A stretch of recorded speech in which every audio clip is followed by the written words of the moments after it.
A small, unmarked gas station sat at the edge of a forgotten highway in the middle of nowhere. Its flickering neon open sign beckoning travelers. Claire, a road-weary college student, pulled in to refuel her car. The air was thick, unnervingly silent except for the hum of insects. The attendant, an older man with a glassy stare, emerged from the shadows. His hands were trembling as he handed her change and muttered, "You shouldn't be here after dark." Ignoring his warning, Claire decided to grab snacks before continuing her drive. The moment she stepped inside, the door slammed shut, locking her in. The fluorescent lights overhead buzzed erratically, casting strange shadows that seemed to stretch and writhe. As Claire walked further in, she noticed the shelves were stocked with items that didn't make sense: rusty knives, shattered mirrors, and faded photographs of screaming faces. The walls began to hum with a low, guttural noise that grew louder, shaking the ground beneath her. Suddenly, a distorted voice whispered her name. Panic surged through her as she spun around to find the attendant staring at her from the other side of the locked door. His eyes were now black voids, and his face was twisted into a grotesque grin. "Run," he hissed, but his voice wasn't his own. The shelves began to collapse, revealing gaping holes in the ground. From the darkness below emerged pale, eyeless figures with mouths full of jagged teeth. Claire sprinted toward the back exit, but the door was gone. Instead,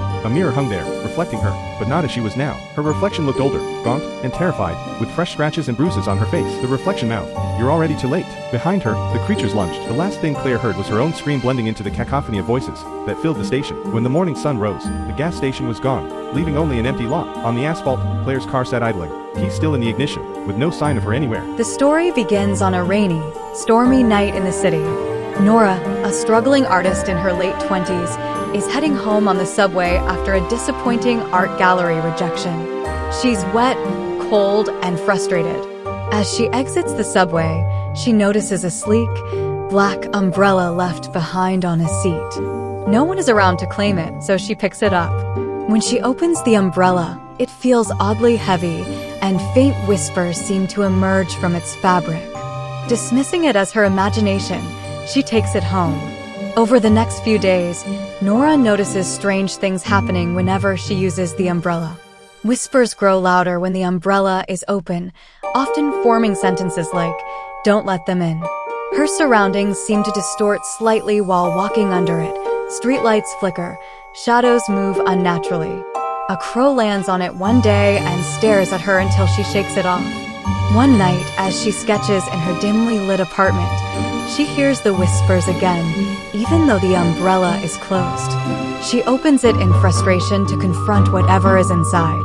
The moment she does, her sketch pad catches fire, and the whispers grow into agonized screams. On the inside of the umbrella, she sees a faint image of her face, distorted and screaming.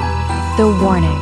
Terrified, Nora tries to throw the umbrella away, but it reappears at her doorstep the next morning, dripping wet. Inside is a note written in smudged ink. "It's yours now. You must never close it again." Ignoring the warning, she closes it. That night, she experiences vivid nightmares of drowning in darkness while dozens of shadowy hands pull her down.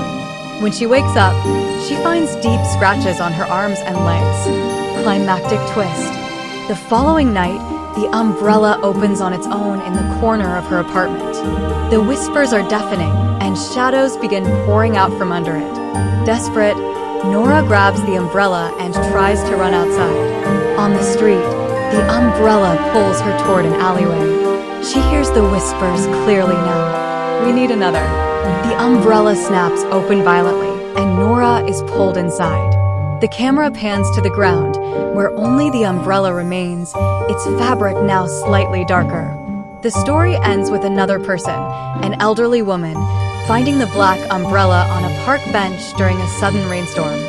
She opens it, and the faint sound of Nora's voice can be heard whispering, "Don't take it." The screen cuts to black with the sound of rain and faint screams.